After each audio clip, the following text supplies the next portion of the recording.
সামুদ্রিক কচ্ছপ বাঁচাতে নাইজেরিয়ার সরকার উদ্যোগী না হলেও এগিয়ে এসেছেন এক পরিবেশ কর্মী। জেলেদের হাত থেকে 5 বছরে 70টির বেশি বিপন্ন কচ্ছপ উদ্ধার করেছেন তিনি। তবে একা এই কাজ কষ্টকর উল্লেখ করে তিনি বলেছেন, কচ্ছপ রক্ষায় জেলেদের সচেতন করা জরুরি।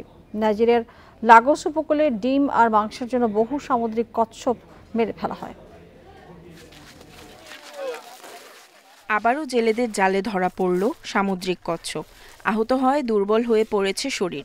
তার চারপাশে মানুষের ভিড়।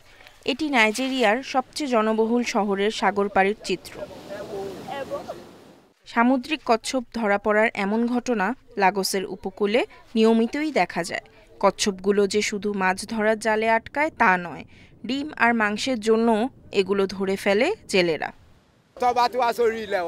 কচ্ছপগুলো যখন ডিম পাড়তে তীরে আসে তখন আমরা ধরে ফেলি, ডিম নিয়ে যাই, কচ্ছপ মেরে খাই, কেটে শুকিয়ে বাজারে বিক্রি করি। যারা খেতে চায় তারাই কিনে নেয়। কচ্ছপ রক্ষায় চোখে পড়ার মতো উদ্যোগ নেই সংশ্লিষ্ট কর্তৃপক্ষের। তবে বেসরকারিভাবে কাজ করছে green fingers wild life initiative.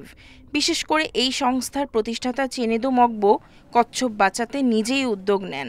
এভাবে 5 বছরে 70টিরও বেশি প্রাণী বাঁচিয়েছেন তিনি।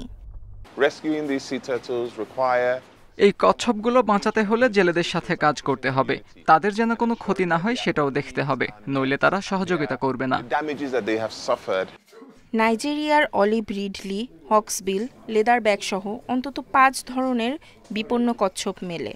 জেলেদের হাত থেকে এসব প্রাণী বাঁচাতে কী ব্যবস্থা তা নিয়ে কোনো মন্তব্য করেনি নাইজেরিয়ার পরিবেশ অধিদপ্তর। নিশাত সুলতানা মিম, ইন্ডিপেন্ডেন্ট নিউজ।